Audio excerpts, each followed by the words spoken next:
Welcome to Core Con today for May 13th, 2019. This is the show where I give you a quick look at some of the biggest stories happening in the world of core cutting right now. If you want to learn more about these stories, in the show notes down below, I'll put a link to each story I'm covering so you can read about them for yourself, come up with your own opinions. I'd love to hear from you. If you're new here, hey, do me a favor, hit that subscribe button, hit that thumbs up. I would really appreciate it. That lets YouTube know you enjoy what we're doing here, and hopefully we can help you break free from the high cost of cable TV. Well, before I get into the news though, one other news thing to add here, I'm traveling. I'm in Denver for the paid TV show. I know we talked about it last week.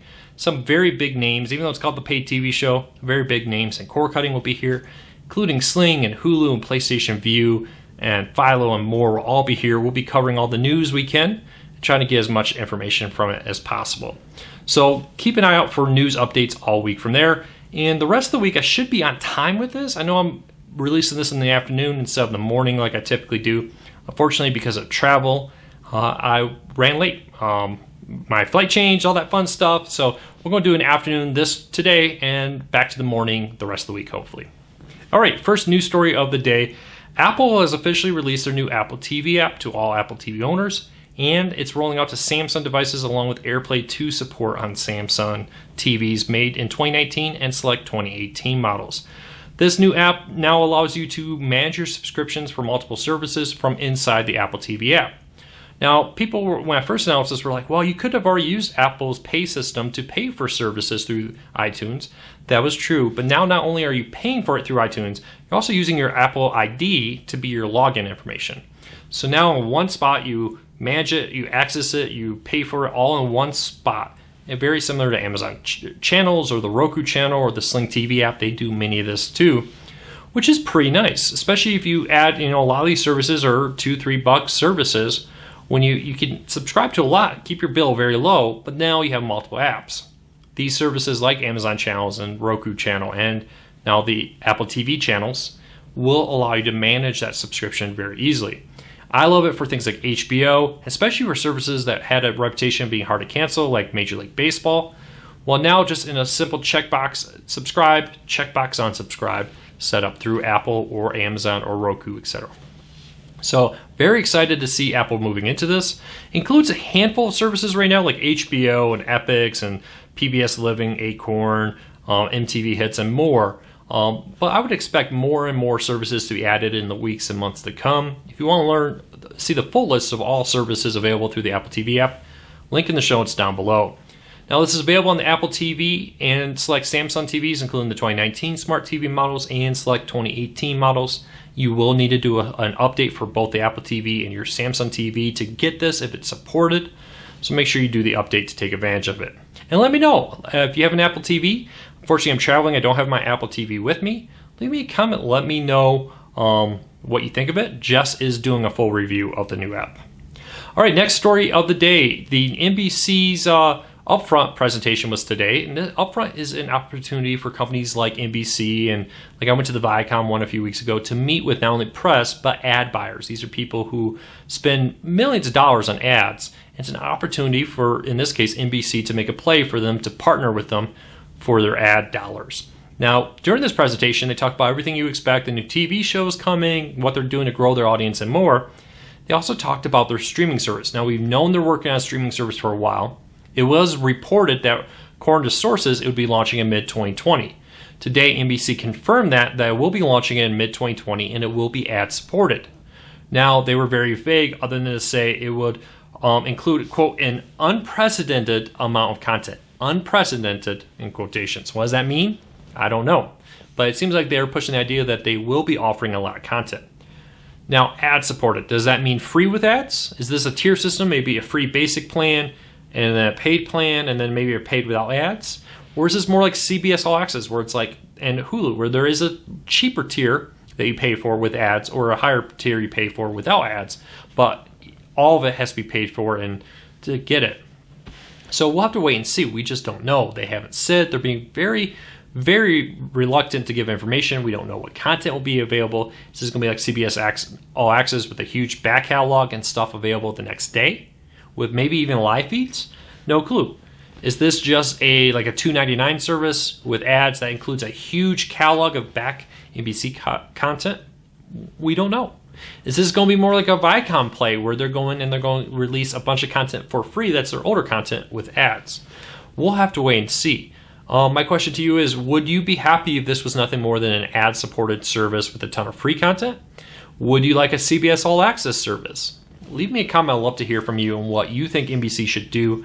But what we do know is it is confirmed for mid-2019 to be coming out. So keep that in mind. We will be getting more information in the probably the months to come here as we learn more about this. All right, next story of the day. Roku is celebrating their streaming week, which is an event Roku's been doing the last couple of years to celebrate streaming in general, by giving free access to shows from HBO, Showtime, Epic, Starz, HGTV, and more. So right now, through the featured free section on your Roku TV or player, which should be in most modern Rokus built, I think since like 2012, you will be able to get access to a ton of free content from premium providers. For example, you can get Big Little Lies from HBO, Ray Donovan, Billionaires, The Affairs, all the first seasons from Showtime, Epix, Deep State. NBC has a bunch of content. History Vault, like America, The Story of Us, is available for free. The Food Network TLC includes like 90 Days Happily Ever After, My 600-Pound Life, Little People, Big World. You can also find content from Science Channel, like the BattleBots, the third season, for free on Roku. There's a ton more. Link in the show notes if you want to see all the content Roku is offering for free right now. But this is a pretty good feature if you have a Roku. I'm not sure how long this is going to be available. I'll try to find out at the time I'm recording this. I've had a chance to reach out to Roku and find out. But if you have a Roku, check out the feature free section. It's a section that kind of takes all the free content from multiple different apps, puts it in one spot. But for right now, it's also offering content that's typically behind a paywall, like the first season of Ray Donovan or Big Little Lies, and puts it for free with ads for people to try out. And let me know if anything on that list, look at that list, let me know which shows on there you think that people should try out. Anything you would recommend. I'll love to hear from you what we should binge watch while it's free on. All right, next story of the day. Sling TV has made a change to its $15 deal. Now, I've been warning about this for a while, that they were probably going to change this, and it has. So it used to be $15 for either the Sling Blue or Orange for the first 3 months, and then goes back up to the $25, or get both for $25 for first 3 months, and then goes up to $40. Well, they've changed it. Now it's only good for the first month. So you can get Sling TV Orange or Blue for $15 for your first month, and then the typical $25 thereafter. Same with the Orange and Blue combo package. So we had about a month and a half, almost 2 months maybe, of this 3 months for $15 sale. So it's a pretty good run. I think it went a lot longer than they first advertised. And it's great to see they're keeping it around. We don't know for how long, but they are keeping it around. You are going to be able to still get a month of Sling TV for $15, which is a great deal if you want to try out Sling TV. But they did change it, so keep that in mind. All right, next story of the day, last story of the day too. The United States House wants all Americans to have high-speed internet by 2025. In a press release from the House Majority Whip, announced that they intend to launch a rural internet task force with the goal of bringing internet to all Americans by 2025. This comes after the House and President Trump have come to a deal for, I believe it was $2 trillion in infrastructure, if I'm remembering correctly. They're hoping to earmark part of that for rural broadband. That this is on top of the efforts by the FCC, who has recently announced they intend to spend $20.4 billion on rural internet to roll out rural internet to Americans. And they're doing that by redistributing the Rural Digital Opportunity Fund, which was originally made to roll out home phone to Americans around in rural areas. But has stuck around, even though home phone is pretty much available in most areas. They're now rolling that over to home internet. So that big fund that your phone bill has a little surcharge line for that. Well, that money is now going to be going towards home internet.